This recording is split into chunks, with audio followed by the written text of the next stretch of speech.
Évangile de Jésus-Christ selon saint Matthieu, chapitre 25, versets 1 à 13.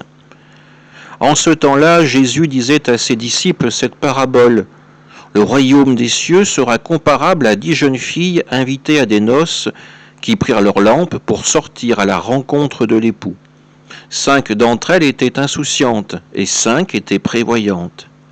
Les insouciantes avaient pris leurs lampes sans emporter d'huile, tandis que les prévoyantes avaient pris avec leurs lampes des flacons d'huile.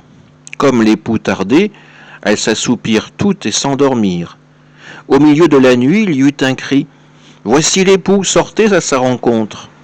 Alors toutes ces jeunes filles se réveillèrent et se mirent à préparer leurs lampes.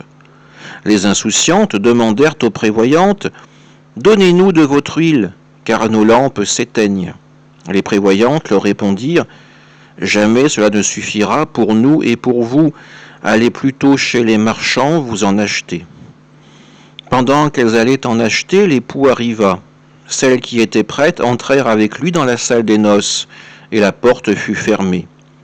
Plus tard, les autres jeunes filles arrivent à leur tour et dirent « Seigneur, Seigneur, ouvre-nous !» Il leur répondit « Amen, je vous le dis, je ne vous connais pas. Veillez donc, car vous ne savez ni le jour ni l'heure. » Acclamons la parole de Dieu. Encore une fois, l'évangile de ce jour nous invite à la prévoyance. Prendre nos lampes allumées est une chose, prévoir l'huile de secours en est une autre. 5 jeunes filles y ont songé, les 5 autres non, et seront rejetées par l'époux. Elles ne rentreront pas dans la salle des fêtes, dans le royaume de Dieu. Pourtant, ces 10 jeunes filles se sont toutes endormies, mais certaines d'entre elles avaient des provisions plus importantes que les autres. Qu'en est-il de notre foi ?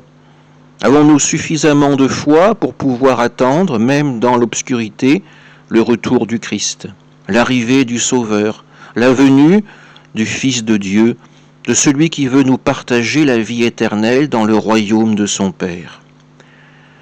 Le monde d'aujourd'hui nous invite à tout dilapider. Le Christ, lui, nous invite à faire provision de foi, provision d'espérance, en attendant son retour. Amen.